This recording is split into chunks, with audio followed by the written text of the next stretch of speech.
Hola y bienvenidos a un nuevo programa de Culturas Políticas, un podcast de Frontera Ediciones en colaboración con El Independiente. Hace unos días analizábamos la deriva del Partido Popular durante el liderazgo de Pablo Casado. Hoy, ya tras el cambio en la presidencia del PP, queremos estudiar en qué puede consistir esta renovación tras la convulsa semana del mes de febrero. Para ello contamos hoy con Pilar Marcos, diputada por Madrid en el Congreso de los Diputados en las legislaturas números 10, 12 y la actual 14. Licenciada en Ciencias Económicas y máster en Periodismo, trabajó en el diario El País durante casi 20 años. Milita en el PP desde 2007, ha trabajado en FAES, ha sido jefa de gabinete de Cayetano Álvarez de Toledo durante su etapa como portavoz parlamentaria y ha sido asesora en el gabinete del presidente durante el gobierno de Rajoy. Gracias por acompañarnos, Pilar, bienvenida. Gracias a vosotros. También recibimos a Armando Cerolo Durán, profesor de Derecho en la Universidad San Pablo CEU, autor de la obra La monarquía constitucional, principios del Estado liberal según Chateaubriand, y colabora regularmente en medios como El Español y El Debate. Bienvenido, Armando. Muchas gracias, buenas tardes a todos y muchas gracias por la invitación. Y finalmente, el director de Culturas Políticas y profesor de la Universidad Rey Juan Carlos, David Sarias. Muy buenas. Hola, ¿qué tal? ¿Cómo estáis? Y quien les habla, Javier Collado, desde la misma universidad. Antes de meternos de lleno en la cuestión, simplemente daros las gracias a los oyentes por la gran acogida que le habéis dado a la serie sobre la invasión de Ucrania y recordaros que si os habéis perdido algún programa podéis encontrarlo en las principales plataformas de podcast como iVoox, Spotify, Apple Podcast, Google Podcast. Allí os podéis suscribir para estar al corriente de todo lo que publicamos, al igual que en nuestra cuenta de Twitter @culturpol. Comenzamos.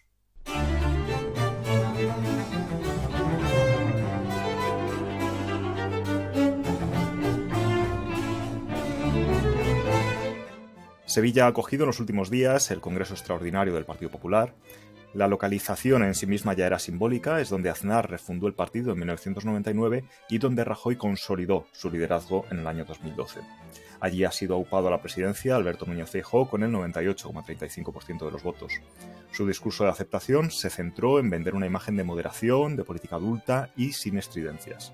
No elaboró, sin embargo, sobre cuestiones programáticas, sino que ensalzó su capacidad de gestión y de pactar incluso con comunistas, como llegó a bromear. También, sin nombrarlos, se dirigió a aquellos votantes del centro-derecha y la derecha que el partido ha perdido en los últimos años. Todas estas son cuestiones que vamos a tocar en los próximos minutos, pero quiero empezar preguntándoos si después de este fin de semana podemos hablar de refundación del Partido Popular. Pilar, empiezo contigo, si te parece. Bueno, cuando se puso en marcha este Congreso Extraordinario, la manera en la que los organizadores definieron lo que se iba a hacer fue usando la palabra reinicio. Creo que fue González Pons el que utilizó lo del reinicio. Y entiendo que lo del reinicio era porque la maquinaria, por decirlo, en fin, siguiendo con la metáfora, se había atascado, había dejado de funcionar, estaba dando dando síntomas de posible colapso. Entonces, pues de ahí viene lo del reinicio. Si ellos dicen reinicio, pues no tengo yo por qué decir otra cosa. A mí me parece que aunque si vaya por contestar bien, contestar del todo, no es necesariamente ni reinicio, ni refundación, ni retrofundación, en fin, es simplemente una fórmula que aparentemente ha salido bien para superar una crisis grave. Armando. Yo creo que es distinto pensar si creemos que hace falta una refundación del Partido Popular o si Feijóo ha querido hacer una refundación del Partido Popular. En lo primero, visto el domingo de Génova y lo que le pasó a Pablo Casado, yo creo que eso no, obviamente en el Congreso, en esta convención no se ha querido tratar porque no era el momento, pero me imagino que es el mar de fondo que subyace en gran parte del discurso de Feijóo. Aquel domingo y la salida de Pablo Casado todavía está por ver, todavía está por estudiar y hay mucho que decir y se ha dicho poco. Yo lo que sí que observé en ese momento fue un momento crítico para el partido y en este sentido creo que Feijóo lo que ha hecho ha sido calmar las aguas, templar un poco el asunto y dar una imagen de continuidad que es parte del éxito de este fin de semana, porque es una continuidad que es más de imagen que de realidad. Con lo cual yo creo que él no ha querido refundar el partido ni dar esa imagen, y muchos sí pensábamos que el partido quizás estaba al límite de una refundación, incluso de un cambio de logo, de un cambio de sede e incluso de un cambio de color. Bueno, pero en realidad los cambios de logo, de sede o de color, pues no son más que cuestiones más o menos cosméticas. Evidentemente yo estoy muy de acuerdo con Armando en que la crisis que se explicitó en la manifestación de votantes y simpatizantes del partido ese domingo de febrero, pues es la clave, es esa crisis existencial que en un momento dado pues pone en riesgo la existencia y la continuidad del PP. Entonces se zanja muy rápido y se zanja de una manera que parece una buena solución, porque es una solución que cuenta con el respaldo de la práctica totalidad de la gente. En todo caso, solo lo iremos viendo de la manera poco eficaz porque tiene muchos fallos de los sondeos, y lo veremos pues con las próximas elecciones. Las primeras parece que van a ser las andaluzas, luego en principio tocan municipales y autonómicas, salvo que Sánchez, pues como es su potestad, decida adelantar unas u otras. Me quedo con dos palabras que habéis dicho, una cada uno, porque Pilar, tú has utilizado el término González Pons en la misma frase que lo que sea. Llámalo reinicio, llámalo refundación, llámalo algo. Reinicio, dijo él, sí. Ya, que Sí, quede algo nuevo sí. y esto lo dice González Pons, gran promesa de futuro del partido. Y luego Armando, lo digo por empezar blandito, Armando que pone el énfasis en el fondo en lo mismo que tú, que es en la continuidad. Y deduzco de lo que decís que entendéis que esta fase de calma es lo que necesitaba el partido ahora. Darle una cierta continuidad en que el hiato de Casado lo dejamos como un hiato y le damos una cierta continuidad a lo que es en la estructura del partido y la tradición del Partido Popular. A mí lo que me preocupa, y lo expreso aparte de que uno tenga simpatías o no con el Partido Popular, me preocupa desde el punto de vista existencial de la nación española, que es que la situación en la que estamos es muy seria. Y yo no estoy tan seguro de que la calma y la balsa de aceite, por lo menos de puertas para afuera, porque yo sospecho que de puertas para adentro no está la cosa tan calmada, es lo que necesita este país. Y lo que necesita este país del primer partido de la oposición que está llamado a gobernar en una situación de crisis, porque, y no me quiero enrollar más, pero el peaje que ha pagado Feijóo, que supongo que es deliberado, para llegar hasta aquí, dando esa sensación de calma, es no decir nada del Sahara, no decir nada de la gravísima crisis económica en la que estamos, y lo que dice está mal dicho, que es voy a bajar impuestos y se acabó. En un contexto de inflación que se dirige hacia una situación de no ya de inflación, sino de estanflación. Esto es de primero de economía, ¿eh? Esto no se soluciona bajando impuestos. Esto no lo vamos a solucionar sacando a pasear al aznarismo zombie. Que Pilar me dice que no. Ahora te paso la palabra. No sé si vas a elaborar o... tenemos la invasión de Ucrania, en puertas de la Tercera Guerra Mundial, si nos ponemos más tremendistas, y luego tenemos el colapso sistémico de la... Estoy exagerando un poco, pero sí quiero transmitir la imagen de urgencia. Y el colapso generalizado de la política española. Vamos a recordar, que seguro que lo vemos más adelante, que lo del Partido Popular no es el Partido Popular. La crisis es sistémica. Peor está el Partido Socialista. Lo que pasa que en el poder se tapa todo. Entonces yo no sé si la calma es la solución a la situación en la que estamos ahora, porque la calma se exige o le ha exigido a Feijóo el no decir nada, por no irritar, por dar tiempo al tiempo. Y aquí las comparaciones con Rajoy o con la caricatura de Rajoy son inevitables y no son tranquilizadoras. A ver, empiezo a ver si no, lo he apuntado, creo que todo. Reinicio, esto que dijo Pons, es reinicio como cuando se te atasca el ordenador, es apagar y encender. En realidad apagar y encender ya apagado ya estaba. Tenías que encender porque se había apagado, había saltado los plomos. Lo cual no quería decir nada, los plomos los vuelves a poner y ya está. La crisis de la nación y la respuesta de Feijóo. Bien o mal, teniendo en cuenta que bueno, la crisis de la nación está la que estaba en febrero, y luego como es verdad que se ha agravado con Ucrania y con Sáhara y con el disparo brutal de la inflación, que ya estaba muy alta.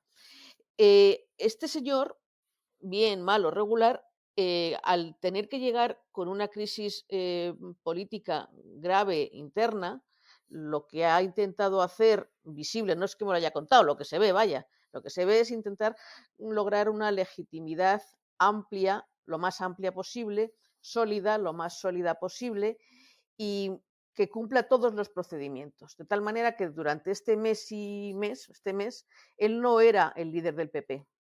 Él era simplemente el candidato del PP y sigue siendo el presidente de Galicia. Entonces, desde ese punto de vista y por aquello de cumplir los procedimientos, se ha decidido, y yo creo que es una decisión que quizá sea discutible, pero no tiene por qué ser errónea, contenerse mucho en la expresión de las opiniones políticas generales. La única que sí que dio fue la que dio ya como prelíder del PP y como presidente de Galicia en la reunión de Palma que convoca Sánchez, y ahí es donde le dice lo de la bajada de impuestos. Cuando te he dicho que no a lo de los impuestos es por dos motivos. O sea, cuando hay un disparo muy fuerte de la inflación, cuando la inflación crece mucho, los impuestos directos, si no los deflactas, o sea, si tú el impuesto de la renta no lo deflactas, cualquier subida tuya de salario, porque se lo consigas sacar a tu empresario, a tu empleador, lo que hace es que incrementa la recaudación y no consigue frenar la inflación. Eso por el lado de los impuestos directos. Por eso cuando hay mucha inflación se oye hablar tanto de deflactemos la tarifa. La palabra deflactar la tarifa se nos había olvidado, pero fue una palabra habitual en los años de muy alta inflación. Y en los indirectos, la parte como es un porcentaje del precio básico, del precio sin impuestos, el que tú cargas con IVA, si una cosa que valía 100 pasa a valer 110 o 120 o lo que sea, estás cargando un porcentaje, el porcentaje va a ser mayor, el resultado final de esa multiplicación es mayor si pasa de 100 a 110 el valor básico del bien. Entonces, los impuestos actúan un poco, al ser un porcentaje, como acelerador de la inflación.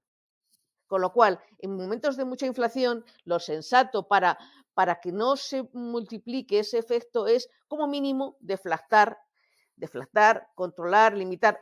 El ejemplo de la gasolina, que es el que se ha puesto con más insistencia en los últimos días, ¿vale? El impuesto a la gasolina se decía que a gasolina ha pasado, y es verdad, de más o menos 1 euro a más o menos 2 euros por litro, ¿vale?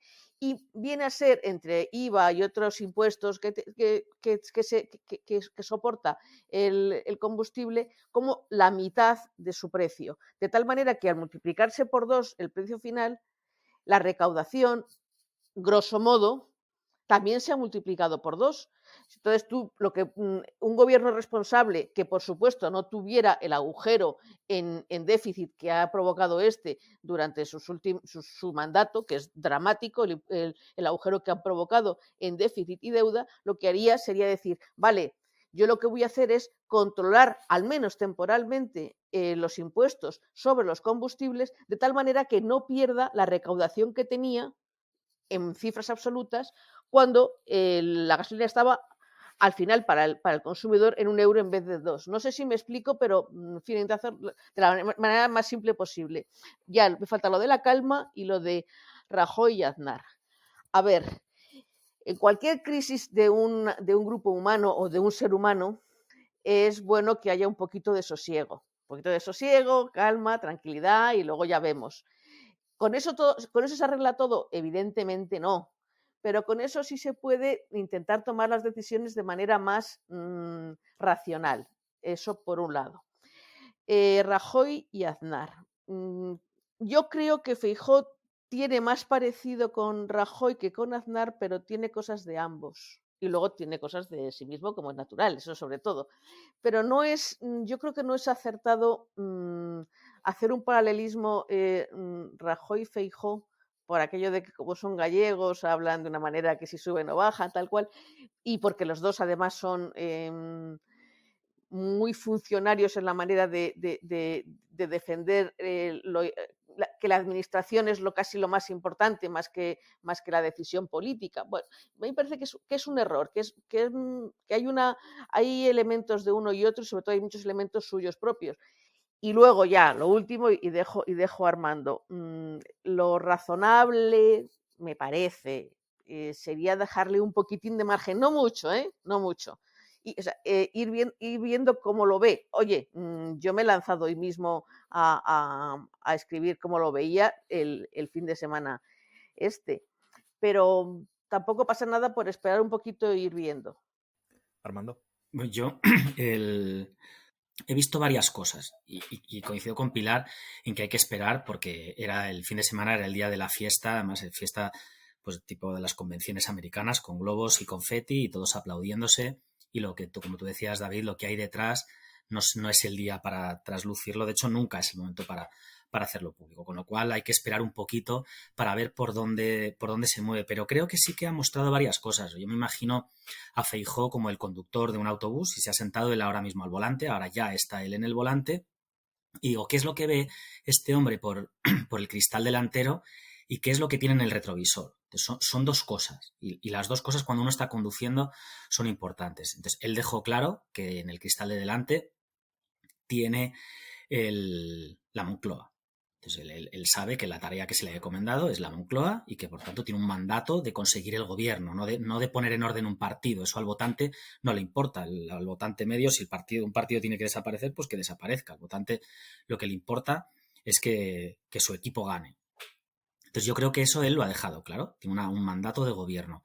Pero me parece mucho más interesante analizar qué tiene en el retrovisor. O sea, qué es lo que siente detrás y qué amenazas le vienen. Y esto ya es muy subjetivo porque, claro, los miedos y las amenazas cada uno las percibe con intensidad, también depende de su circunstancia y del lugar donde esté. Pero yo he percibido en él dos cosas. Unas dentro, unas amenazas internas, tiene a los suyos detrás, y otras externas.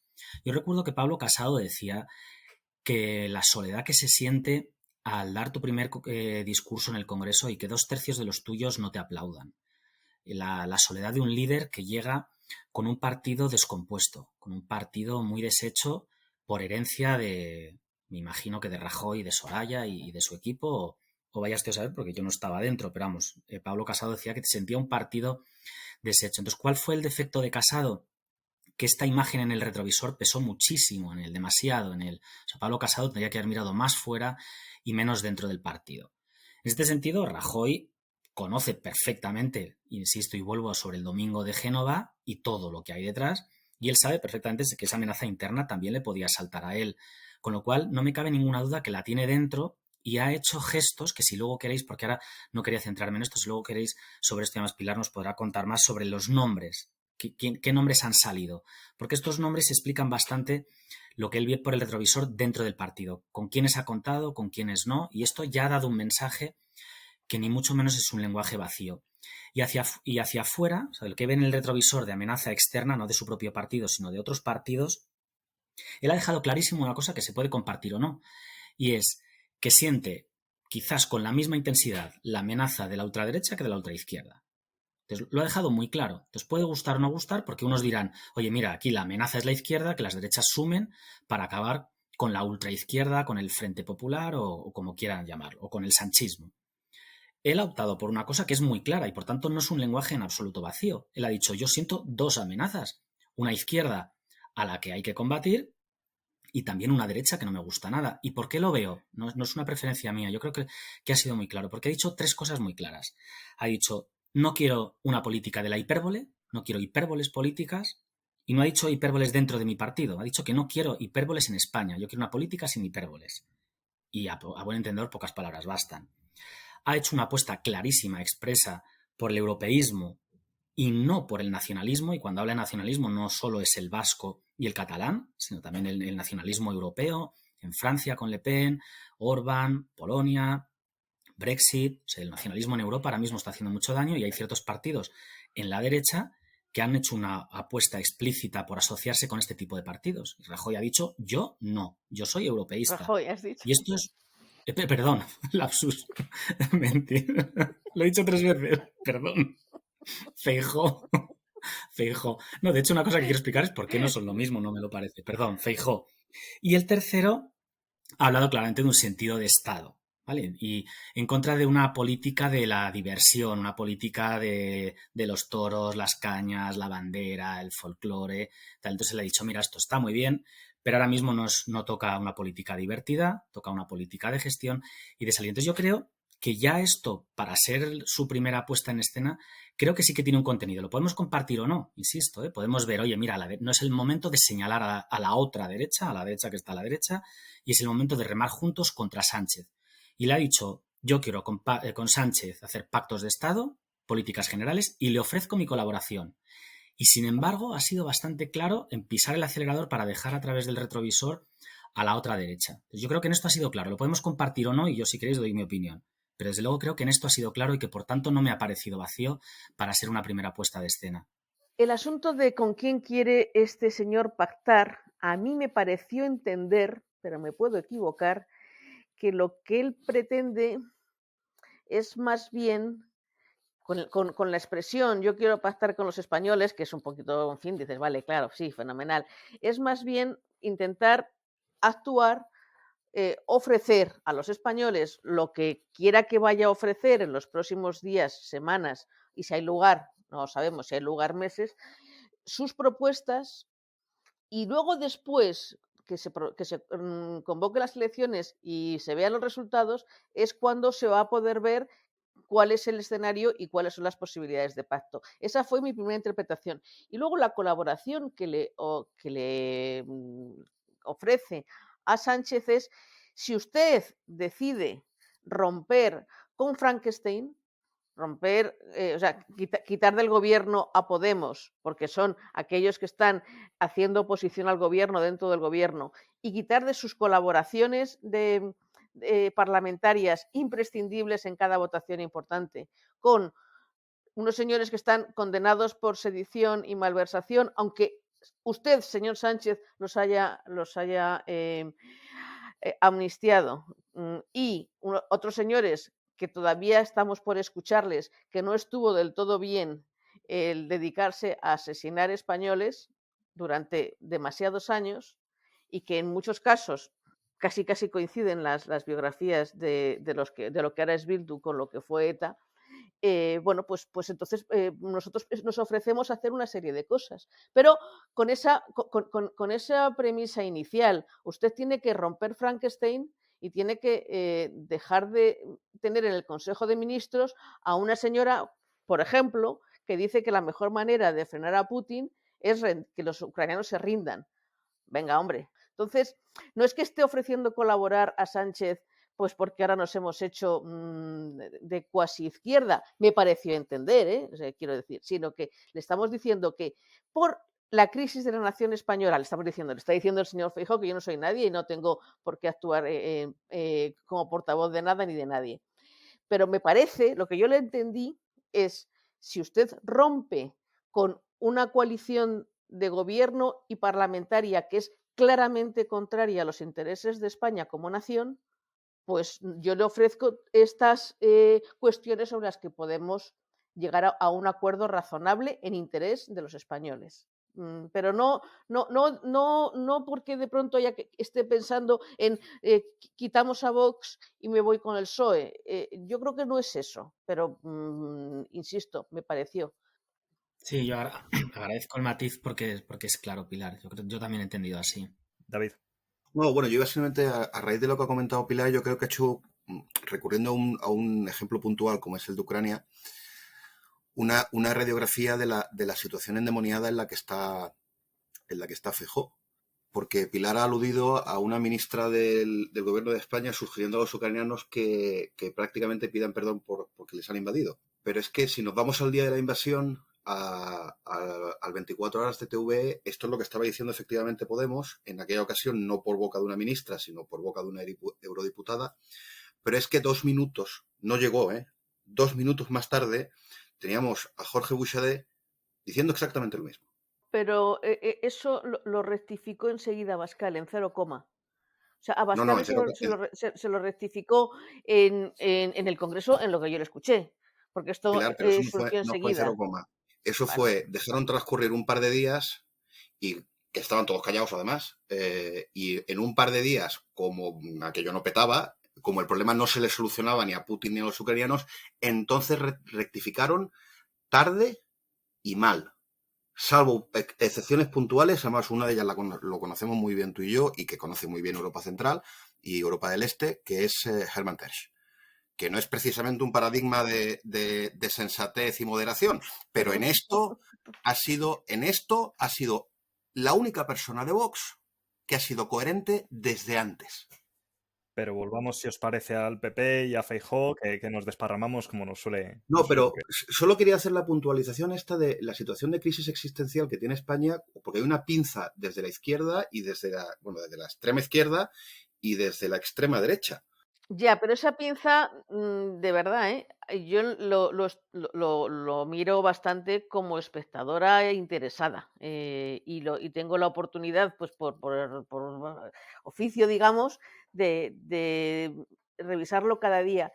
Y yo creo que no es equivalente. O sea, que, desde luego, en lo que respecta a lo que tienes que fijar más, que es a Abascal, no ocurrió tal cosa. También es cierto que en lo que respecta a Yolanda Díaz, tampoco fue el desparrame de la ministra Irene Montero. O sea que eso también hay que tenerlo en cuenta. Pero si luego nos vamos a eurodiputados, sabrás que los eurodiputados de Podemos votaron, o sea, se salieron o votaron en contra y actuaron de manera muy explícita a favor de Moscú, digamos. A más, si os acordáis, estos señores de Vox organizaron una reunión pues, de diferentes...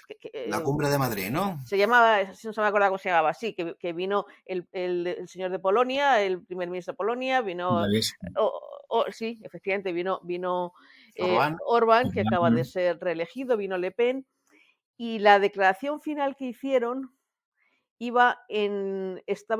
se leyó en prensa, supongo que estaba bien argumentado en prensa, que estaba muy influida por la posición polaca, que era ya en enero, que esto fue en enero me parece, la más cercana a la posición de Ucrania. O sea que no es exactamente, no es equiparable, ni exactamente ni un poco equiparable. Yo hay un punto pilar ahí que no me termina de encajar, porque yo sí que veo que hay una asociación, no sé si es estratégica o ideológica o las dos cosas, y no sé hasta qué punto, porque lo interesante de la guerra es que ha separado radicalmente la postura polaca de la húngara, pero esto antes de la guerra no era así, porque la postura era respecto a la Unión Europea y hacia ciertas posiciones dentro de la Unión Europea. Entonces, claro, al estallar la guerra, Polonia y Hungría se separan, y que eran socios naturales en Europa de Vox, y claro, al separarse, pues Vox se queda en una postura intermedia que inteligentemente ha moderado y ha dicho vamos a no hablar de Rusia, tal, pero si ves las elecciones de ayer de Hungría y el apoyo, yo creo que explícito y directo, por ejemplo, Hermann Tertsch puso un tuit que dice a la izquierda le gustan Feijóo, Kuka y Tevi Pons, a nosotros Abascal, Morawiecki y Orbán, that's life. Lo dicen claro y lo dicen eurodiputados de Vox. Entonces yo sí que creo que hay dos modelos y además que no es accesorio. O sea, es que son dos modelos de Estado, son dos modelos de Europa, son dos posturas ante la globalización, son dos opiniones del liberalismo muy distintas. Entonces yo sí que creo, sinceramente, que es que hay más compatibilidades respecto a Rusia entre Podemos y Vox, porque lo han dicho, y que es verdad, y además es que en esto tienen razón muchos de los de Vox, que dicen, si es que en esto el PP y el PSOE se parecen más, y es efectivamente, yo creo que el PP y el PSOE en esta postura respecto a Hungría, Polonia, Le Pen y compañía se parecen más que el PP y Vox. O sea, yo creo que hay posturas más irreconciliables entre el PP y Vox en relación a esta política exterior que entre el PP y el PSOE. Yo sí lo creo así. Otra cosa es que me guste o no me guste. A mí sí me gusta. Y a otros no les gusta, pero es un hecho que es así porque lo dicen. Yo a mí la verdad es que me da pena porque yo querría que Vox fuera la derecha.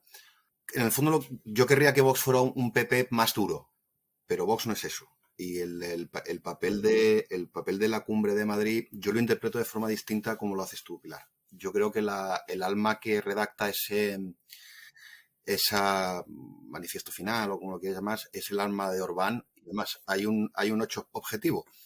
Son 5 puntos o 6 condenar la agresión a Ucrania, que ya se veía venir, si había 7 puntos era el quinto, y de pasada. A ver, Y de pasada. condenar la agresión a Ucrania se veía venir, pero todo el mundo decía que no iba a llegar a ocurrir, o sea, que iba a quedarse en la amenaza de tener a tropas movilizadas hasta la frontera. O sea, te lo digo, no, el señor Borrell incluido, vamos todos. Quizá los únicos Sí. que avisaban eran los Estados Unidos. Pero vaya, a mí me parece que una de las cosas que nunca le agradeceremos lo bastante a los ucranianos es que en su defensa de la libertad y la democracia están haciendo que todo el que era tibio tenga que revisar su posición, y a día de hoy me parece que los únicos que no acaban de revisarla son los de la extrema izquierda. En mi opinión, y tal y como yo lo veo, observándolo con detalle, porque, oye, es un tema que me parece que es crucial, pero sin embargo no veo que ese giro hacia lo razonable no se haya producido en Vox. Pero vamos, que nos estamos yendo, íbamos a hablar os iba a decir eso, que precisamente la posición sobre Ucrania es lo único que ha quedado a nivel programático claro en el Congreso del Partido Popular, además con la intervención de la diputada ucraniana. Que fue maravillosa la intervención, fue una intervención fantástica. En eso sí se ha mojado Feijóo estas semanas donde ha sido líder in pectore, como no se ha mojado en algo de cuestiones como el Sáhara, por ejemplo. Sí, del Sáhara sí dijo. En la presentación de su candidatura, cuando estaba creo que fue en Valladolid, hizo una parte, la parte final, dedicada a este asunto para decir que la política exterior no se puede cambiar como la había cambiado el señor Sánchez, que el asunto del Sáhara, como cualquier otro, más que cualquier otro, había sido consensuado por todas las fuerzas políticas en España desde el año, en realidad, bueno, pues desde antes de la llegada de la democracia, desde la Marcha Verde, y que las formas, o sea, que nos enteráramos como nos enteramos por un comunicado de Marruecos, o sea, que el rey de Marruecos actúe de portavoz del presidente del gobierno, es absolutamente inadmisible. Y fue breve. Ese día estaba por la mañana en Valladolid y creo que por la tarde estaba en Málaga. Hemos oído más de las formas que del fondo. No, pero el fondo es clave. O sea, que lo que no puede ser es que un cambio tan drástico de la posición en un asunto clave de la posición de la política exterior española se cambie por una persona, ni siquiera por un gobierno. O sea, no puede ser un gobierno. Y tal y como hemos sabido después, sin que lo supiera el Consejo de Ministros, sin que lo supiera con el detalle el ministro de Exteriores, porque si lo sabe y lee la carta, ve, oiga, presidente, oye, presidente, que es que me has puesto mal el cargo. O sea, que es que era de Aurora Boreal. Y con dudas de que pudiera estar informado, como debería de haber estado informado en tiempo y forma, el jefe del Estado, que no es Sánchez, que se llama el rey Felipe. Entonces, y esas cosas, con un nivel de detalle muy considerable, sí que las expuso Feijóo. Vamos, tan es así que podría mandaros la parrafada, porque me tomé la molestia cuando la escuché, me tomé la molestia de volver a escucharla en YouTube y bueno, y picarla y transcribirla, sí. Armando, sí.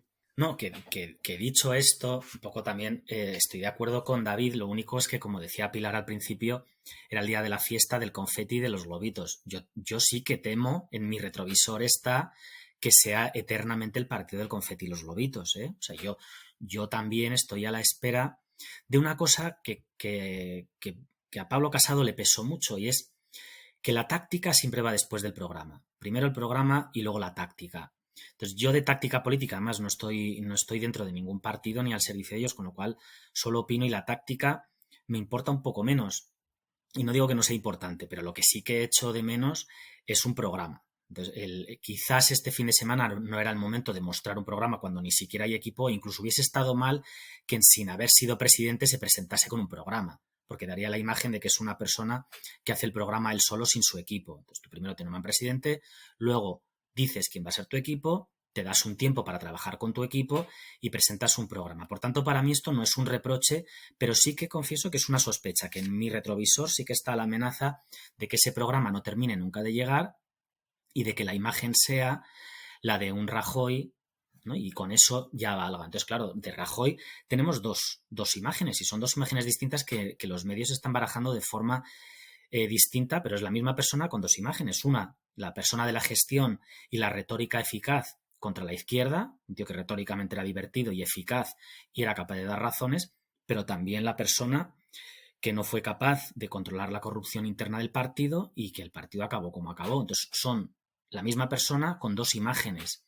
En cualquier caso, que Feijóo se proyecte en una imagen pasada no es bueno, porque el Partido Popular, si tiene intención de gobernar, tiene que mirar por el cristal de delante, es decir, tiene que ser una imagen de futuro. Entonces, yo en este sentido con David sí que estoy en una cosa, ¿eh? Y no contradigo lo que tú decías, Pilar, en absoluto, ¿eh? Porque creo que no era el momento y porque además sí que dijo cosas, dijo incluso muchas cosas, pero sí que echo de menos un programa, ¿eh? Y sí que echo de menos, y como exigencia a él y a cualquier otro, que la táctica siempre vaya después del programa.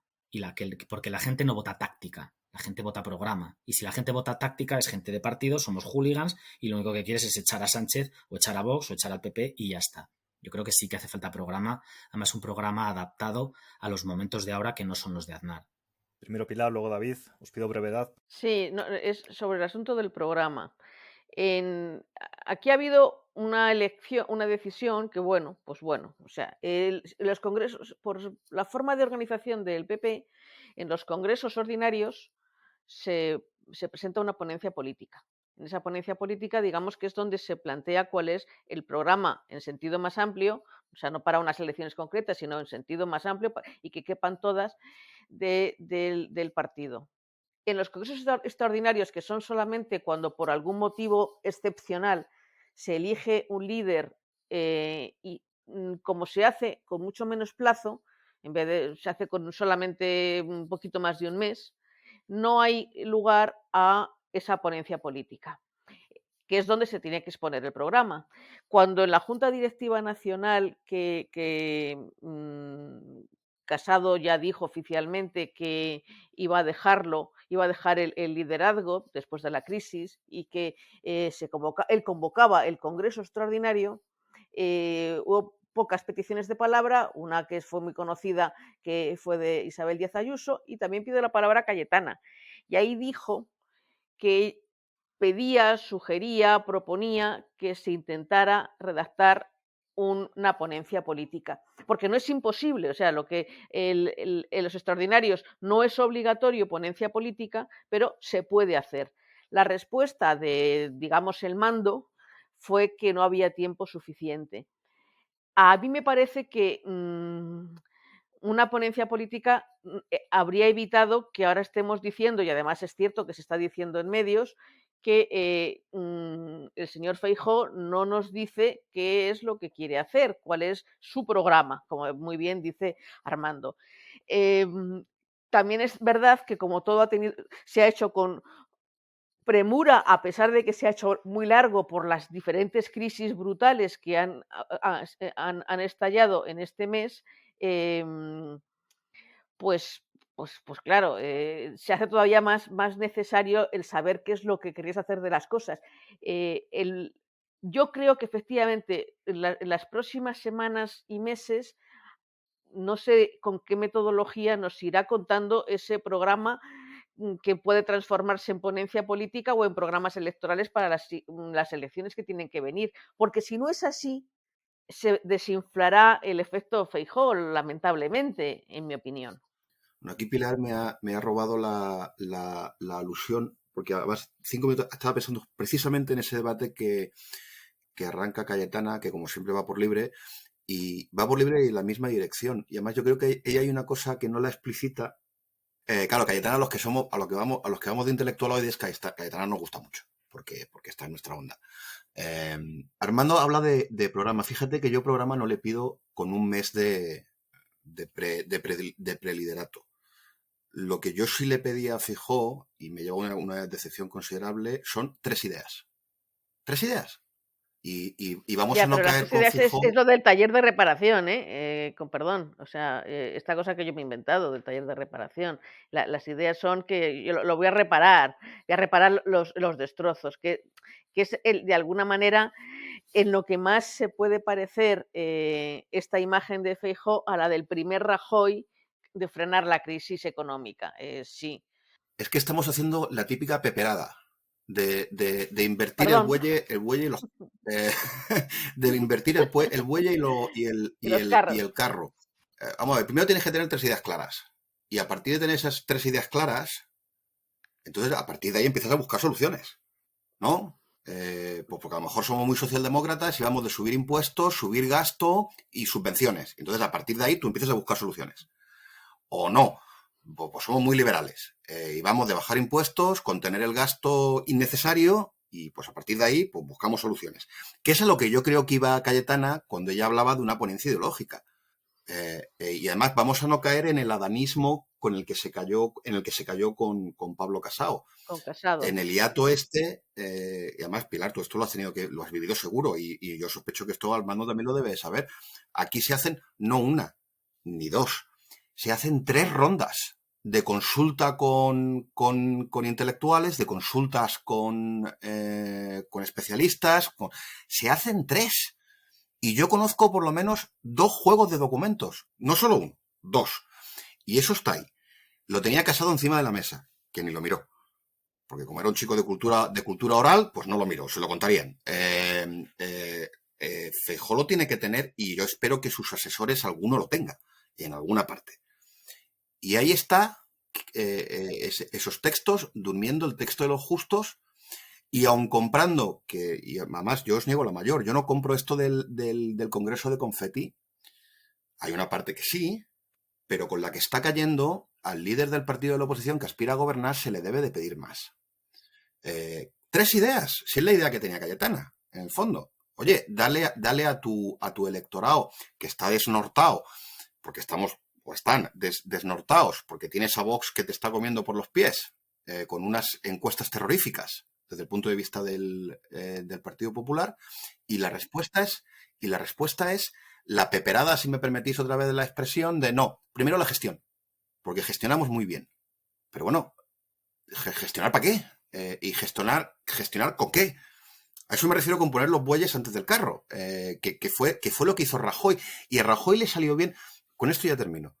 Yo tengo la impresión, y me resulta una impresión muy alarmante, de que Feijóo quiere llegar a la Moncloa por el mismo mecanismo que llegó Rajoy. Es decir, la marea de fracaso socialista me sube solo. Y cuando yo ya he llegado arriba, el poder me va a llevar a aplicar las ideas correctas. Y la situación, la España y el teatro electoral que tenemos ahora no es el de Rajoy, ¿eh? Que una torta del Partido Socialista no te tiene por qué llevar automáticamente a la Moncloa. Y si tú no has proyectado de forma clara qué vas a hacer, 3 ideas, 4, no pido más, ¿eh? Una Esperanza Aguirre, 3, 4 ideas. O un Isabel Díaz Ayuso, que tiene 3 o 4 ideas claras.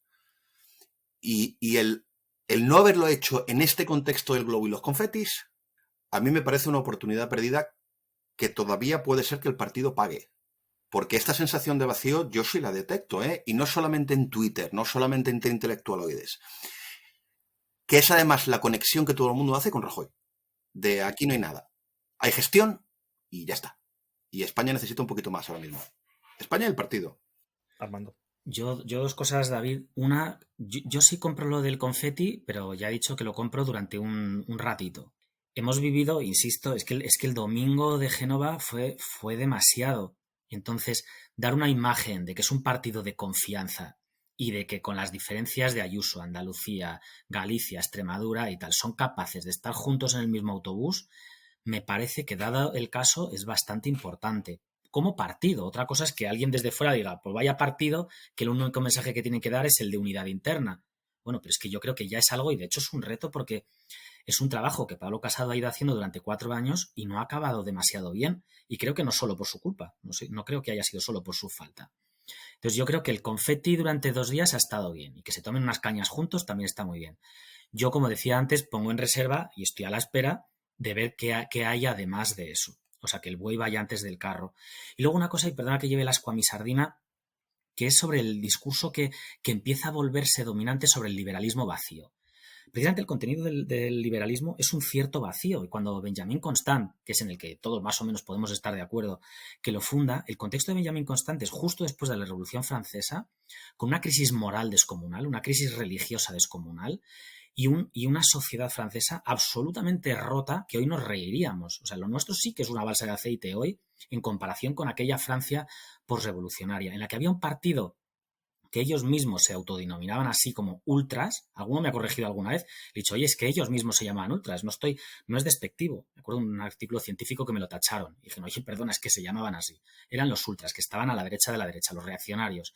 Estaban luego los liberales doctrinarios y luego estaba la izquierda jacobina y la izquierda de la izquierda de la izquierda de Robespierre.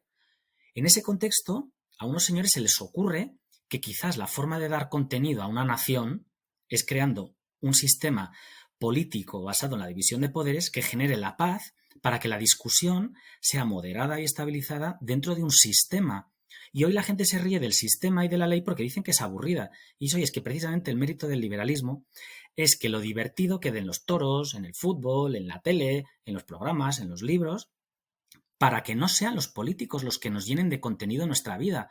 Porque el gran peligro hoy, que no estaba hace 30 años, es que a mí venga un tío de derechas o de izquierdas a moralizarme. Y es que a mí no me gusta, porque soy liberal y porque creo que precisamente el mérito del liberalismo es dejar ciertas discusiones fuera. Entonces, en este sentido, que haya un cierto vacío liberal no solo no es despectivo, sino que es una refundación del liberalismo 200 años después, que se vuelve a encontrar con la imagen especular fundacional del liberalismo, que es una sociedad dividida, una sociedad sin criterio y una sociedad realmente tensa y polarizada, pero es que además polarizada que no tiene nada que ver con la polarización de hoy. La polarización de hoy, insisto, es una risa. O sea, la armonía social que hay en la España de hoy no tiene nada que ver con la Francia posrevolucionaria. Con lo cual, reivindicar un cierto vacío liberal, un cierto protagonismo de las instituciones, de la ley, de la Unión Europea, de la ONU, de la OTAN y de la que quieras, del Poder Judicial, la independencia del Poder Judicial, por favor, esto es muy importante. Yo creo que sí que es contenido liberal, aunque sea más aburrido. Pero yo creo que es importante reivindicar cierto aburrimiento liberal, cierto aburrimiento liberal. A ver, estoy bastante de acuerdo con lo que acaba de decir Armando. Ahora bien, es verdad que tal y como señalaba David, hay una situación de tal gravedad en crisis que hay demanda de respuestas. Y desde luego, a nadie que sea mínimamente, no ya inteligente, o sea, mínimamente con los pies en la tierra, se le puede ocurrir que pueda volver a ser posible que con la marca del fracaso socialista puedas ganar solo. O sea, eso es imposible. Imposible de toda imposibilidad, porque el fracaso socialista, que es evidente, el hartazgo socialista, que va a ser más evidente en la medida en la que no se pueda contener la inflación, darle un poquito más de aire a situaciones de subempleo vestidas de empleo, en la medida en que el nivel de vida de los españoles se siga deteriorando, el enfado, lógicamente, tendrá que ser mayor. Y luego una cosa adicional sobre vuestra expresión de confeti. Este Congreso Extraordinario puede ser calificado de muchas cosas, pero de fiesta y de confeti, pues poco. Pues poco. O sea, yo he leído y me parece que es bastante acertado, al menos atinado, el decir que ha sido una forma de celebrar un funeral con el señor, el protagonista del funeral de cuerpo presente. Y hacerlo de una manera civilizada. Eso, en eso consiste lo de generar sosiego. O sea, grupos humanos que han estado en algo más que una pugna interna, algo más que una pugna, pues consiguen estar en el mismo la misma sala, aunque era una sala muy grande, de una manera bastante educada, civilizada, razonable y con la voluntad de intentar trabajar, no sé si juntos o al menos no estorbándose mucho unos a otros, con la voluntad de servir a los españoles, de servir a España. Yo sé que esto suena un poco a Caperucita Roja, pero vamos, a cuento de niños, pero vaya, que tiene su parte de tenerlo en cuenta. Ahora bien, sin duda, los problemas políticos o los problemas internos de lo que sea de un partido tienen mucho menos importancia si ese partido quiere tener alguna utilidad y algún futuro que el dar respuesta a la crisis múltiple que ahora mismo tiene España, y eso es evidente. De todas esas personas que estaban en ese congreso tan civilizado que nos comentas, Pilar, ha salido pues una nueva composición, ¿no?, a nivel orgánico del partido, que evidentemente todos nos hemos lanzado rápidamente a ver, ¿no?, cómo cambia el eje de poder, ¿no? Se está hablando de ese eje Sevilla-Madrid-La Coruña. No sé, ¿tú cómo interpretas esos cambios a nivel de quiénes ganan, quiénes pierden en la nueva composición del Partido Popular a nivel nacional? ¿Quiénes ganan? Bueno, pues entiendo que ganan los que han sido promocionados, eso seguro. ¿Quiénes pierden? Los que han dejado una posición de promoción evidente. Pero eso daría lo mismo si nos sirviera para que la confianza que pueda generar el PP como opción política no mejora. O sea, si los que tienen que ser los beneficiarios en última instancia son aquellos que tienen que confiar en un artefacto llamado partido político, en este caso PP, en este caso PP de Feijóo, tanto como para decir, venga, van a ser estos señores los que tengan mi confianza para dirigir el gobierno, sea el gobierno de la nación, o antes que eso me parece que es relevante para entender la nueva estructura. Antes que eso, las primeras elecciones que va a haber son las elecciones andaluzas. Y las elecciones andaluzas no son, como diría Rajoy, no son tema menor, sino tema mayor, porque en Andalucía Juanma Moreno es presidente de la Junta, en una coalición de gobierno con Ciudadanos, un Ciudadanos mucho más fuerte del que tenemos ahora, que es un partido que está desvaneciéndose aparentemente, y con un Vox que todavía, aunque que surgió allí, o sea, donde surge Vox como opción política con capacidad de tener bastantes escaños, es con los primeros 12 de Andalucía, con un Vox mucho más fuerte. Con esos tres partidos es con los que está Juanma Moreno en la Junta. Sin la abstención de Vox en su primer momento, y ahora mismo está sin presupuestos porque Vox no se los ha aprobado, no estaría al frente de la Junta, porque el partido más votado en las elecciones de diciembre de 2018 en Andalucía fue, a pesar de todo, a pesar de 40 años de corrupción, fue el PSOE. Entonces, ahora mismo, para el PP es muy importante que el resultado en Andalucía sea el mejor posible. Entonces, lo primero que hay que hacer, salvo que mañana o pasado o cuando sea, Sánchez adelante, que en principio no parece probable por lo mal que le va, pero nunca se sabe, las elecciones primeras y de las más relevantes son las andaluzas. Entonces, cuanto mejor salgan las andaluzas, en principio, mejor para el proyecto de Feijóo. Y de ahí yo creo que se puede entender que tenga un peso tan relevante en la nueva dirección del PP los nombramientos andaluces, o sea, Bendodo y Juan Bravo. Aparte de porque yo a Bendodo no le conozco personalmente, pero tiene buena fama de eficaz. A Juan Bravo además le conozco personalmente y es un tipo fantástico. Aquí una cuña, Pilar, bueno, dos. Una Armando, porque su intervención me parece fantástica, Sí.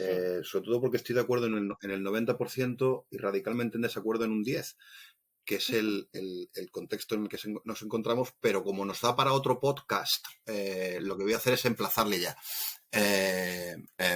Y ahora volviendo a Pilar, porque se ha puesto mucho énfasis en el eje territorial, de que es una cuestión orgánica dentro del partido. Los centros de gravedad son Galicia, pues porque de dónde viene este hombre, y se rodea de los que conoce, Madrid, pero Madrid-Génova.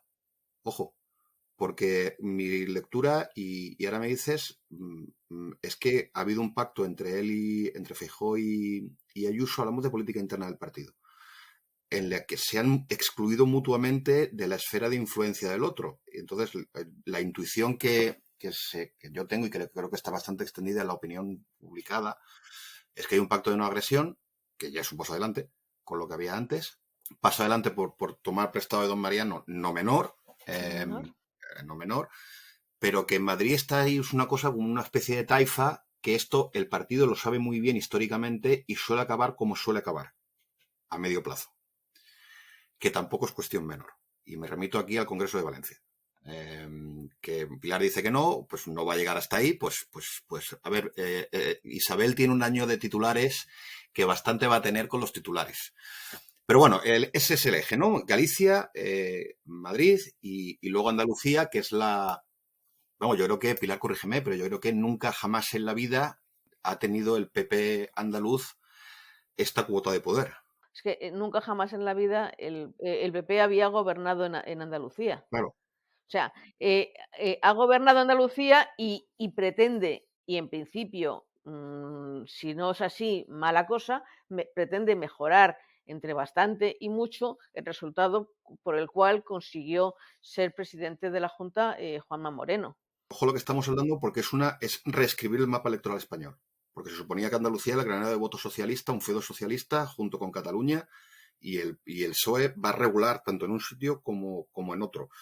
Pero yo lo que iba no era esto. Yo estaba intentando dibujar el mapa y yo te quería preguntar, Pilar, porque otra forma de leerlo es que Feijóo está intentando, yo no sé si lo ha conseguido o no, ahora tú nos cuentas, coser también, aparte del eje territorial, el eje de familias políticas, porque Juan Bravo era un hombre de Casao, originalmente, que a Juanma Moreno le viene medio impuesto, medio y sin medio, era un hombre de Casao, que luego resulta que es muy eficaz, se imbrica bien en el equipo de Juanma Moreno.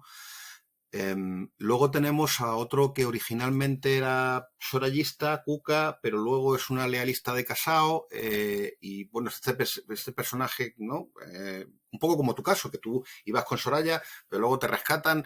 Entonces, ¿en qué medida lo que tenemos es una recuperación de lo salvable de Casao o del casadismo y una reincorporación del sorayismo? Si ese análisis nos sirve de algo o es una empanada mental mía. Y lo que cuenta es el eje territorial que tú has descrito muy bien de, bueno, es que a Andalucía hay que reconocerle su poder.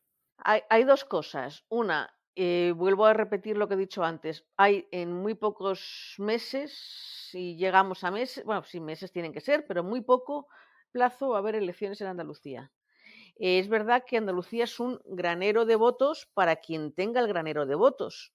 El granero de votos ha sido tradicionalmente del PSOE y claro, la aspiración lógica después de haber conseguido ganar, gobernar, y ojo, que pese a la crisis económica que afecta a toda España, la situación económica en Andalucía haya mejorado. Entonces, no solamente mejoras Andalucía sobre Andalucía, sino que mejoras en comparación con el resto de España.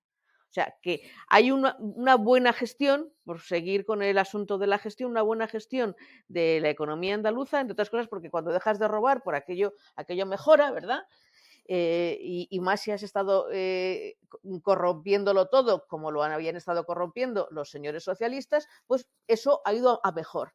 Ahora te hace falta que la gente esté de acuerdo contigo y vote diciendo, oye, me ha gustado esto que ha estado haciendo estos señores del PP con los socios que en un momento dado le hacían falta y contaban con ellos. No sé qué porcentaje podrá mantener Ciudadanos en la medida en la que como partido tiene sus dificultades ahora mismo y qué porcentaje habrá de votantes, según las encuestas no son pocos, que digan, vale bien, pero quiero más y como quiero más marcha, me voy a Vox. O sea, no lo sabemos, pero el objetivo lógico de un partido que está gobernando un sitio que es una región que es la más extensa y la más poblada, la que tiene más potencial de crecimiento económico por lo mal que ha estado en 40 años, no quieras decir, oye, pues vamos a intentar mejorar y mejorar mucho. O sea que eso es relevante. Luego lo del sorayismo. A ver, el sorayismo no existe, ¿vale?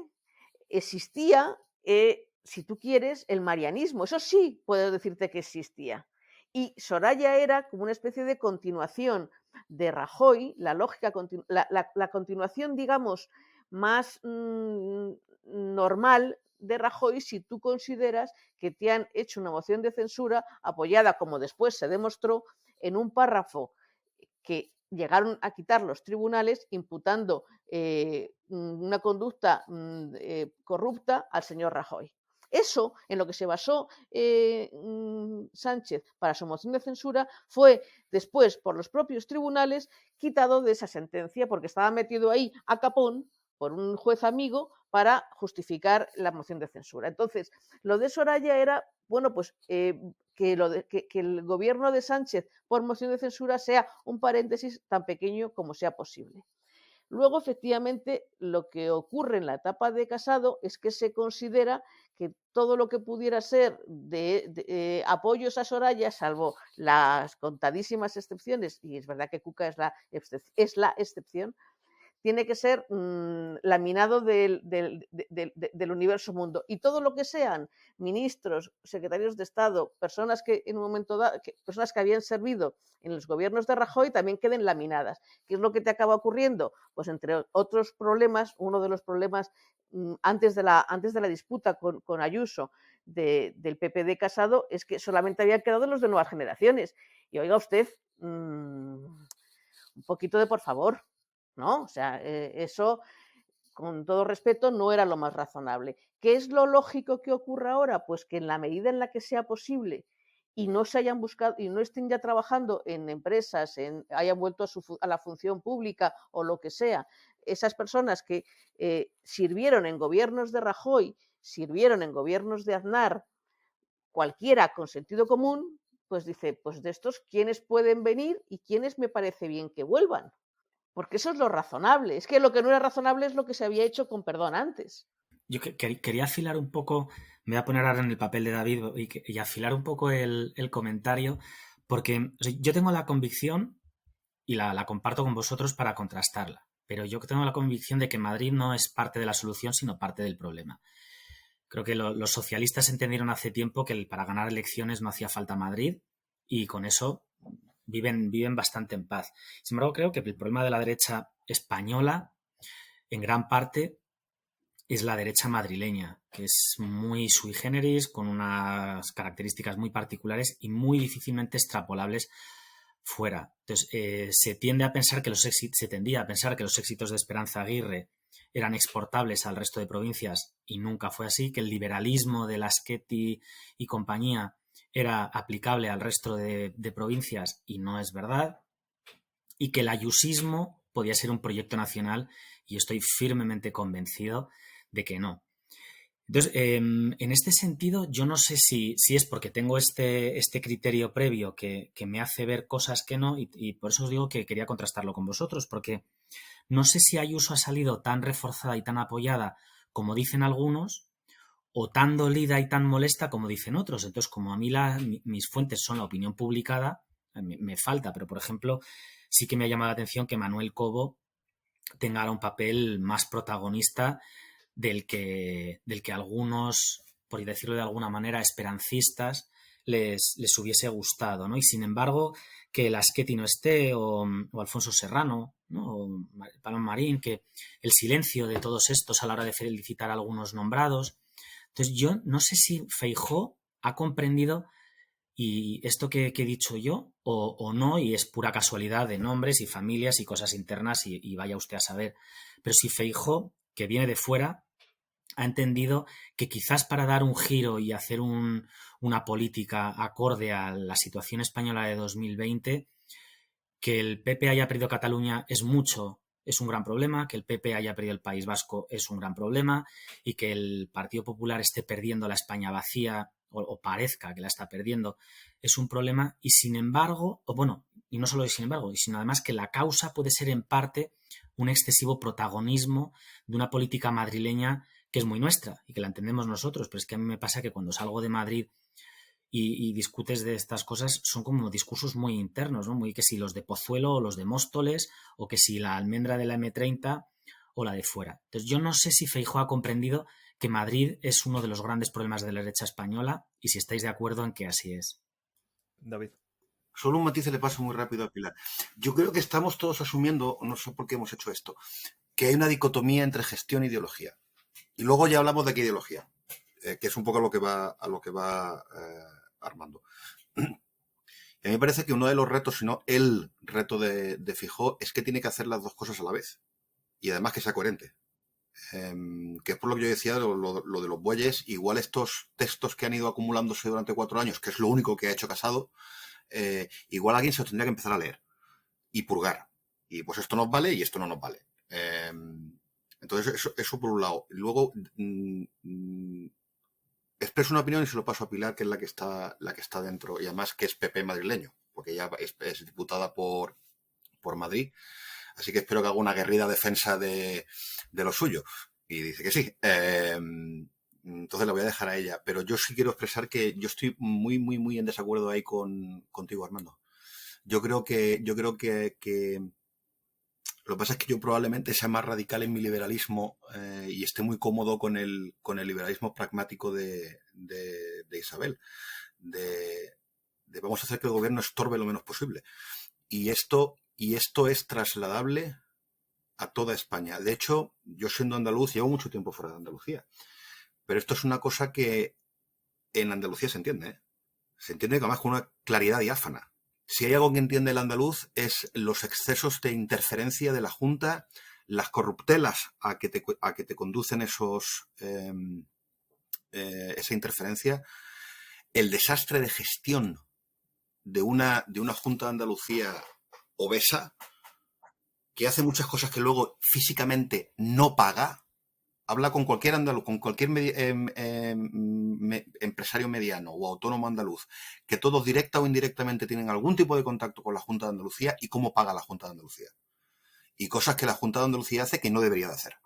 Que sencillamente habría que contraer y que haga menos cosas, pero las haga mejor. Entonces yo creo que ese lenguaje sí es traducible al resto de España, igual que es perfectamente traducible la estrategia de Isabel con respecto al COVID, que es un experimento liberal de manual que yo pensaba que nos iba a matar a todos, sinceramente. Y no. Y además tenemos la comparación Madrid-Cataluña o Madrid-Valencia. Y los números de UCI, y los números... Esto es trasladable a toda España, ¿eh? Y además ya se preocupó Isabel de irse a una conferencia de prensa que a mí me pareció en su momento espectacular, con el presidente de Castilla y León y el presidente de Castilla-La Mancha, y hacer básicamente una peineta a sus dos compañeros y al presidente del gobierno. Que fuera por hacer antisanchismo o fuera porque tenía informes, no lo sé. Lo que sí sé es que eso yo entiendo que es trasladable. Que no es tan autóctono, no es tan, ¿cuál es la palabra?, parroquial de Madrid. Yo creo que hay un mensaje liberal que sí es trasladable, Armando, creo yo. Pero bueno, lo importante es que hay que hacer las dos cosas, que no debemos de separar. Pilar, no sé cómo lo ves tú. A ver, yo estoy mucho más de acuerdo contigo, David, que con Armando en este momento. O sea, yo creo que lo que se está haciendo en Madrid de ninguna manera es un problema, sino que es evidentemente una parte muy importante de la solución. Que en esto de que Madrid como rompeolas de todas las Españas sigue siendo válido, que lo que ocurre, y esto sí que es relevante, es que el peso de la población de Madrid por el sistema de reparto provincial y el sistema DONT es muy inferior la población es muy superior a su peso político. En los diputados que aporta la Comunidad de Madrid al Congreso de los Diputados son solo 37, no sé si es 37, creo que 37 ahora, cuando 37 sobre 350 es la décima parte, cuando Madrid tiene 7 millones de habitantes sobre los 45, 46 millones en total que tiene España. Entonces, claro, es más población, está, digamos, infrarrepresentado porque tienes que representar a todas las provincias y tienes que representar a Ceuta y Melilla, tienes que representar a Soria, que tenga poca gente, o sea, y no puedes hacer un congreso de tropecientos, tienes que hacer un congreso limitado, y ahora mismo de 350, que ya está bien. Entonces, desde el punto de vista de cuando tienes que forjar mayorías, te importa más tenerlas en aquellos sitios en los que el peso de la población se traslada de manera más equivalente a el peso de los diputados. Y Andalucía es un caso muy claro, es una comunidad muy poblada y además, al estar dividida en sus 8 provincias, pues sí que tiene un peso equivalente en diputados al peso en población, ¿vale? Entonces, ahí tiene ese sentido para ver cuándo le pones más afecto, más cuidado a unos que a otros, pensando en la aritmética electoral. Ahora, pensar que Madrid es problema me parece un inmenso error, con perdón, y luego pensar que Ayuso no es bien recibida en el conjunto de España es simplemente no mirar cómo, vamos, parece que se desapareciera la Virgen, con perdón, o sea, va a cualquier sitio y es impresionante el respaldo de afecto ciudadano que despierta. Eso simplemente es un dato que conviene, yo creo, tenerlo en cuenta. Y luego, en cuanto al éxito de las políticas económicas de cara al bienestar de los ciudadanos, pues siempre los datos de Madrid son, vamos, con Ayuso, están siendo mucho mejores que los del conjunto de España, sin tener el potencial de impulso de Andalucía de haber terminado con estos años de, decía David, de obesidad de la administración. Obesidad, sí, y corrupción también. O sea, ahí había más espacio para mejorar por lo mal que estaba. Pero en Madrid, que básicamente lleva razonablemente bien y con gobiernos del PP desde hace pues un montón de años, desde Leguina, no había ese margen y aún así, oye, pues las Ketty están consiguiendo que aquello funcione, que esto funcione muy bien, simplemente. Y entonces, si somos resultadistas, y un poco sí que creo que conviene ser resultadistas, dices, oye, pues si lo hacen bien, pueden servir como modelo, aunque hay que tener en cuenta que no es lo mismo una comunidad autónoma con tan poquísima tan pequeña en lo territorial, tan poco espacio físico, con tanta densidad de población y con tanta capacidad de atracción de iniciativas empresariales justamente porque hay mucha gente. Entonces, bueno, teniendo todo eso en cuenta y que España es muy diferente, es muy diversa, aún así, no creer que es problema, porque problema no es todo lo contrario, es un rompeolas para luego ver cómo va el resto de España, en mi opinión. Reflexionando sobre la marcha, Armando, le quiero dar la razón a Armando en una cosa. Y ahora te paso la palabra, porque te hemos sacudido los dos que te puedas defender. Fíjate, yo creo que Armando sí tiene... Lo que pasa es que tú generalizas, Armando, Madrid en general y España en general.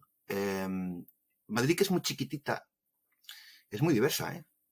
Yo que vivo en la zona sur, pegada a Toledo, vivo en un Madrid que no tiene nada que ver con Pozuelo, que tiene una casuística distinta, que tiene unos diálogos distintos y que, por cierto, es donde lo peta Vox. Y aquí es un mensaje donde probablemente...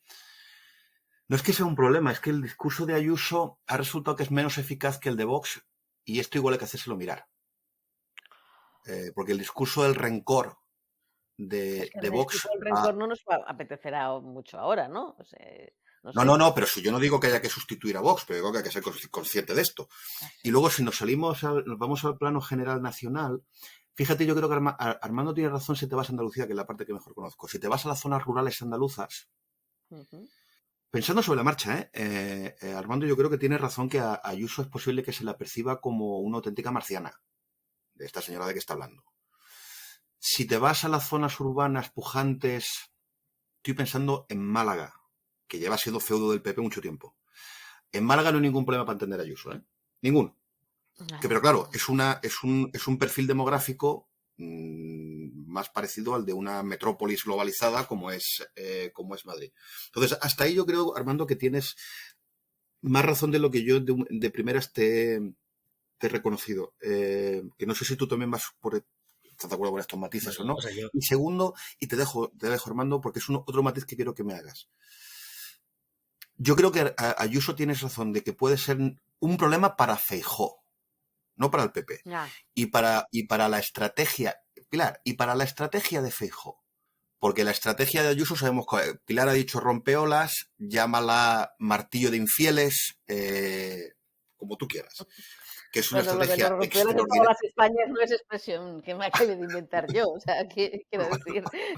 Bueno, pero me habéis entendido, ¿verdad? Que se quiere una disonancia entre un Feijóo más de horchata en las venas, por entendernos, y de gestión y de vamos a bajar el soufflé y de bajar la presión, y una Ayuso barra Mar, Miguel Ángel Rodríguez, que esto no lo van a hacer, pero porque no saben.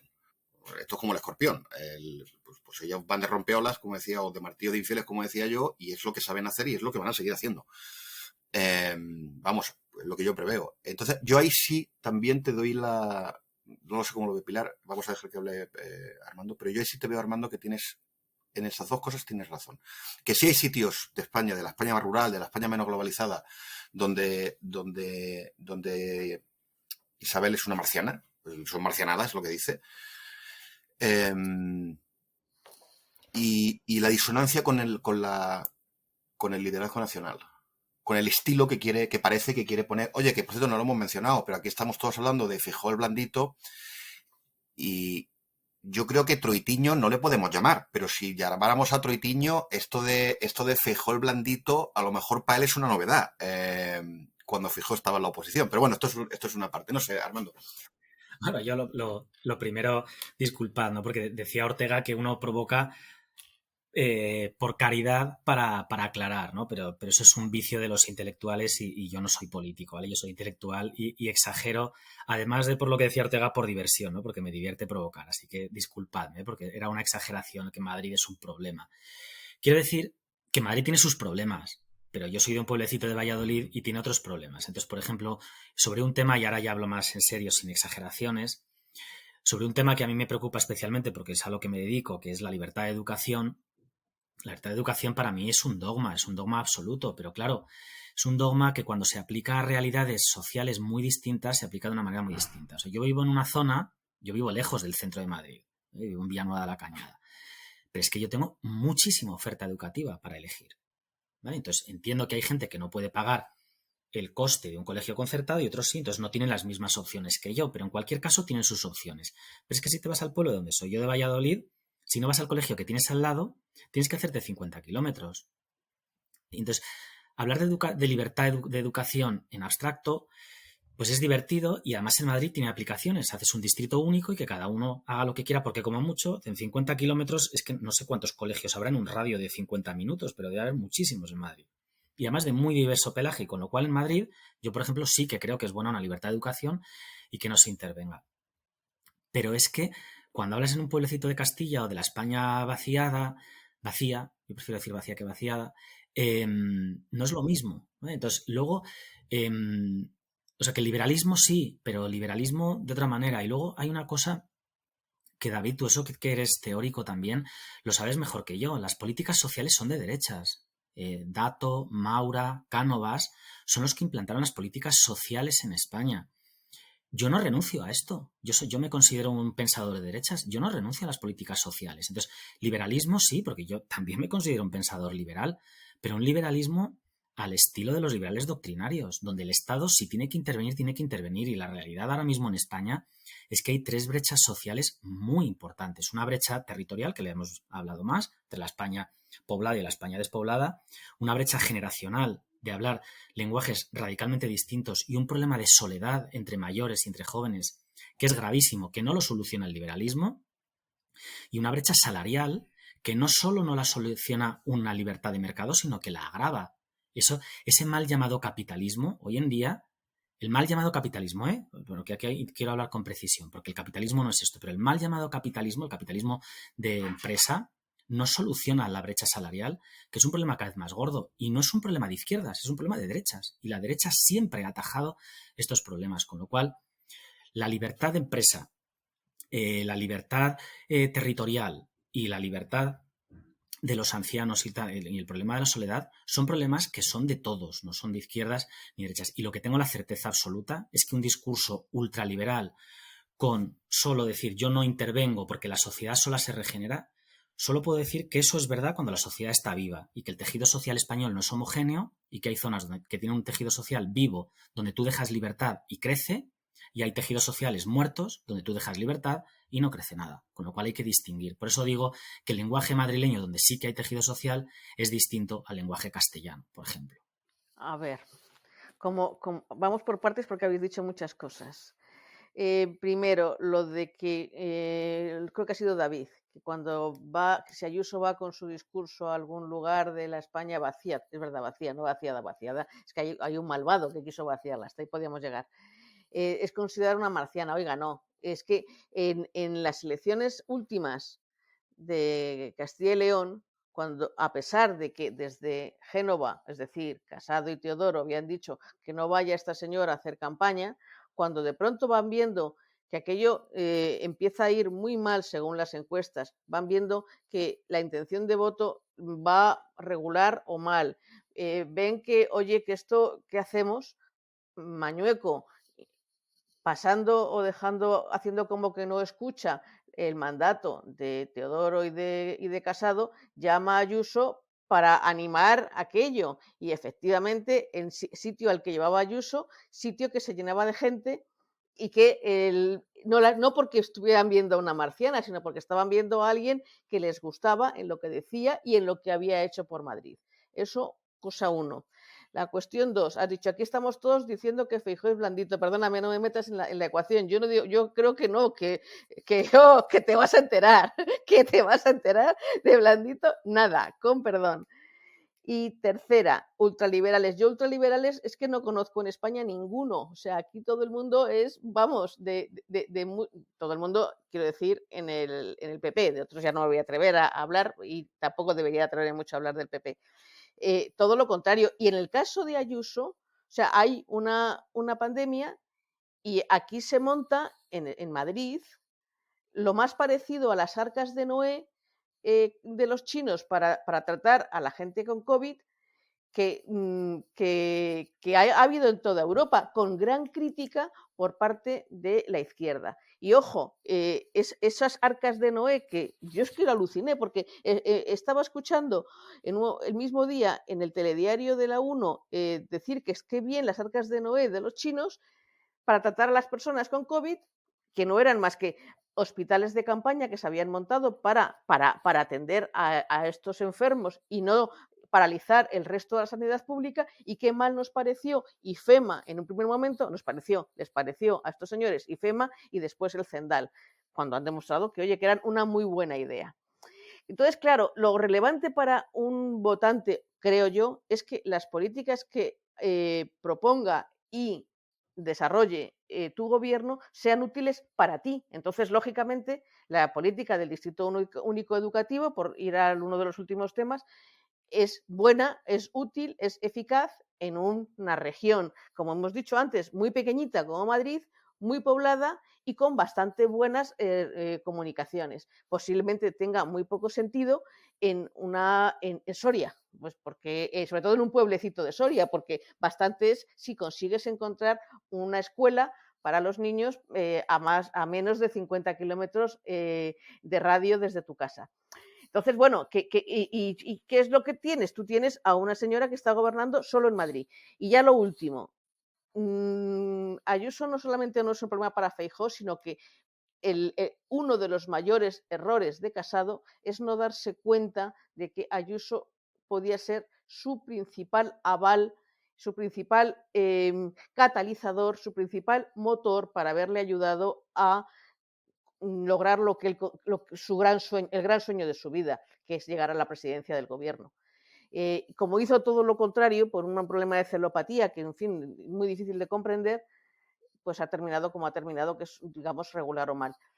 Y Feijóo, que yo creo que es un señor muy inteligente, vamos, de lo poco que hemos podido conocerlo de lejos, pues no va a haber ese presunto problema, porque es que es todo lo contrario. O sea, problema para un líder político nacional es tener unos líderes regionales que consigan pocos o ningún voto, que consigan poco o ningún respaldo ciudadano, que sean poco o nada conocidos, que tengan poco o ningún carisma. Pero una señora que tiene carisma, que tiene votos, que tiene propuestas, que mejora la vida de la gente allí donde gobierna, no solamente no puede ser un problema, sino que es, oye, pues el diamante que tú tienes que exhibir y el que te tienes que aprovechar y con el que tienes que tirar hacia adelante, me parece a mí.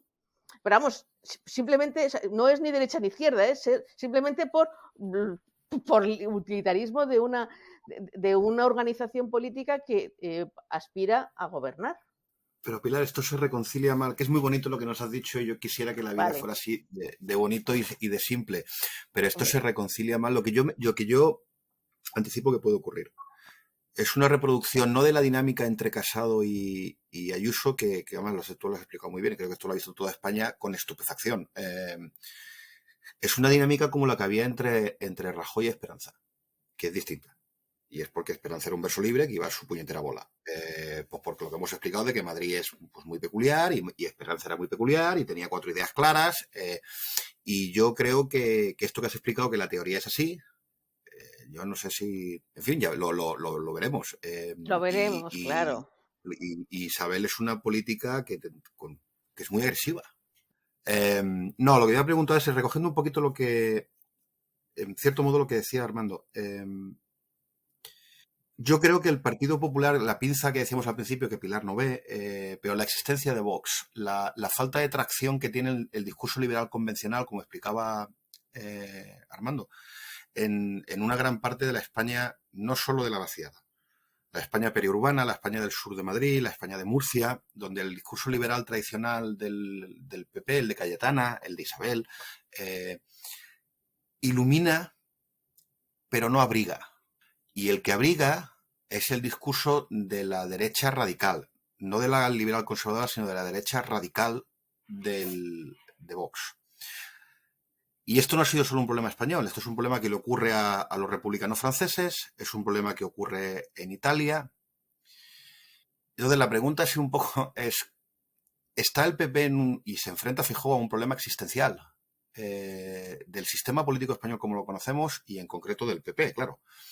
Porque vamos a ver la trayectoria que han seguido los partidos de centro-derecha en toda Europa, que o se han desintegrado o han acabado como los Tories absorbidos por la derecha radical. La excepción que tenemos es el PP, que ha sobrevivido, que no es cosa menor que haya sobrevivido, con la que está cayendo.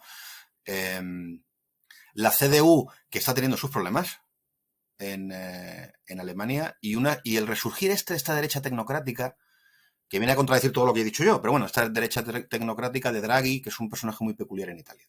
Entonces, viendo el contexto internacional, ¿es Feijóo la última apuesta, la última carta que tiene el PP para sobrevivir? ¿O veis que en realidad la situación no es tan mala y que el contexto español permite que no sea uno tan catastrofista como yo? Desde luego sí temo, no ya por el PP, que puede dar más o menos igual, pero sí por el contexto político español actual, que vira a una situación a la francesa, que es una situación muy peleaguda. Bueno, la situación francesa va a haber en nada elecciones, la primera vuelta de las elecciones, lo primero que muestra es que el socialismo ha dejado de existir. Anne Hidalgo, que aquí le hemos hecho muchos reportajes en medios, tiene nada, o sea, va a quedar la 15, o sea, no tiene nada que hacer. Y la candidata republicana, es decir, lo más parecido al Partido Popular, que es Valérie Pécresse, cuando se lanzó su candidatura en otoño, ¿os acordáis que se disparó en las encuestas y llegó a estar en segundo puesto detrás de Macron y adelantando bastante a Le Pen por aquello de la ruptura de la extrema derecha entre Le Pen y Zemmour?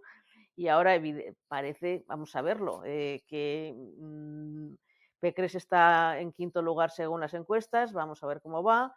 Por supuesto, los socialistas no existen. La extrema izquierda tampoco tiene una posición de nada, entonces estaría entre Macron, que es una invención de lo que hubiera querido ser aquí Rivera, pero que solamente quedó en deseo, y Le Pen para primera vuelta, o sea, para poder pasar a segunda vuelta según encuestas. Evidentemente, yo creo que pasar, o sea, de un país a otro no es fácil hacer esas traslaciones. Yo creo que España, también por nuestra más corta experiencia democrática, puede tener una evolución más similar a la que ha tenido Portugal. Nunca miramos a Portugal, pero Portugal lo está haciendo todo muy bien últimamente, y eso que tiene un gobierno socialista. Entonces, no lo sé. Ahora, las pistas nos las van a dar. O sea, por eso tan importantes son las elecciones andaluzas, porque va a ser un termómetro muy, muy amplio, o sea, es como una gran muestra electoral de lo que puede ocurrir en el conjunto de España, porque en Andalucía hay grandes ciudades, bueno, ciudades razonablemente grandes, zonas muy modernas, zonas muy rurales, zonas pobres, zonas ricas. Es una región que, gracias a Juanma Moreno y, oye, hasta a este señor Juan Bravo, ha mejorado mucho económicamente en la última legislatura. Y eso sí que nos puede dar una idea del miedo existencial que David planteaba. Y volviendo al principio de todo, fue una crisis existencial la que provocó este Congreso Extraordinario del que ha salido Feijóo más que elegido, o sea, proclamado, ungido, como queráis. Y si se soluciona bien, y si esa primera muestra, ese primer sondeo masivo, que serán las elecciones andaluzas, salvo que haya antes otras, porque las convoque ya Sánchez, que parece que no, nos puede dar la respuesta de lo que tú planteas. Pero bueno, yo quiero mantener la esperanza, sobre todo no ya que de siglas, sino mantener la esperanza de que una oferta razonable de centro derecha liberal, no ultraliberal, pero liberal, que también tenga unos elementos anclados en el mejor conservadurismo, va a ser bien recibida, espero, deseo, querría, por los españoles. Pero de verdad, la prueba más importante va a ser Andalucía. Y no creo vamos, tiene que ser antes de diciembre. Igual, pues es mucho antes que diciembre. Yo coincido bastante con Pilar, David, y para responderte prefiero apoyarme en la sociología y no en la filosofía política, porque España es una isla y no nos damos cuenta, pero además es que es una isla privilegiada a nivel sociológico. O sea, en España recorres 400 kilómetros y la homogeneidad cultural, más allá de particularidades regionales, es muchísimo mayor que en cualquiera de nuestros países vecinos, quitando quizás Portugal. Pero la heterogeneidad francesa es enorme. Y cuando Zemmour habla del problema de la sustitución porque los musulmanes van a acabar cambiando tal cual, sí. O sea, es poco creíble en Francia, pero es algo creíble. En España es cero creíble. La heterogeneidad sociológica que tiene Alemania es gigantesca, pero además mucho más que en Francia. Es que cambias de pueblo y es un pueblo con una religión distinta. Unos son católicos, otros son protestantes, unos visten de negro y otros visten de colores, unos toman cerveza y otros son puritanos. Es una cosa tremenda. Y en Italia, entre el norte y el sur, la diferencia que hay es gigantesca. Y España, en este sentido, a nivel sociológico, hablo solo sociológico, la homogeneidad que hay entre la población es muy grande. Y esto es un gran patrimonio. Por tanto, exportar modelos y hacer previsiones viendo lo que está pasando fuera me parece que nos puede llevar a dilapidar un patrimonio sociológico que tenemos desde hace muchísimos años, no sé, diría 400 años de construcción de un Estado nacional muy homogéneo. Esto a nivel sociológico. Y luego yo sí que vería, por analogía con lo que ha pasado con la izquierda divertida, ¿no? Esta izquierda podemita que propone y que quiere llenar de contenido con sus historias raras, y el poco recorrido que ha tenido y lo fuera que están. Yo quiero pensar que la derecha divertida, que también está llenándonos de contenido moral y no sé qué y no sé cuántas historias para ver qué es lo que somos, que tampoco va a tener demasiado recorrido, pero porque se van a topar una y otra vez con una España que es mucho más homogénea, que en el tema de las batallas culturales entramos los intelectuales, pero que en el fondo somos españoles, queremos una unidad, somos de estar juntos y aunque nos va el mambo y nos va la fiesta, en el fondo los españoles somos muy parecidos y eso es un gran patrimonio que nadie debería descuidar. Quiero añadir un tono deprimente, que estamos en un 20% con Vox, ¿eh? Y además hay un crecimiento que es homogéneo a través de grupos de edad, es transversal. Han salido del gueto en el que estaban. Y el detalle que a mí me parece más alarmante, la proporción entre hombres y mujeres. Hemos pasado de una proporción, en términos sociológicos ahora, de un 70-30, del 70% de los votantes ser hombres y un 30% mujeres, a estamos en un 45-50, 45-55. Estás diciendo eso, no todas las encuestas dicen lo del 2020, ¿vale? Pero estás diciendo eso justo el día después de que el PP salga de una crisis que de verdad que puso en riesgo cierto, su existencia. O sea, y es verdad que de esto se ha hablado poco y ha pasado como, bueno, vamos a hacer una elipsis, vamos a hacer un paréntesis, vamos a no darle demasiada importancia.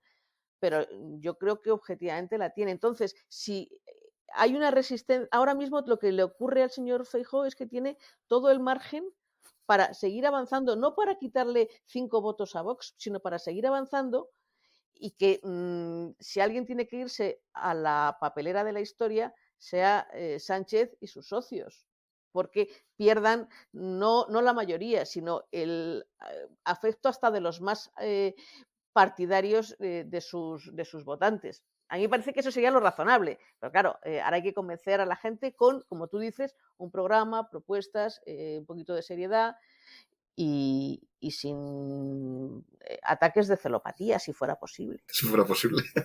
Vamos a dejarlo aquí por hoy.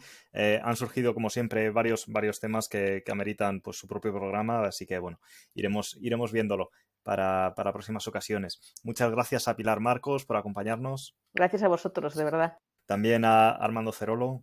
Gracias a vosotros y gracias, Pilar, que me ha encantado charlar contigo, que no te ponía cara y ha sido un verdadero placer y muy divertido estar hoy con vosotros. Pues nos seguiremos viendo. Esperamos que lo hayáis pasado bien. David Sarias, te espero en el próximo programa. Seguro que repetimos. Les habló Javier Collado. Recuerden que pueden hacernos llegar sus sugerencias y opiniones a través del correo electrónico culturaspolíticas@fronteraediciones.com y del Twitter @culturpol, y que pueden suscribirse a nuestro programa de forma gratuita en las principales plataformas de podcast como iVoox o Apple Podcast. Les esperamos dentro de unos días en el próximo programa de Culturas Políticas.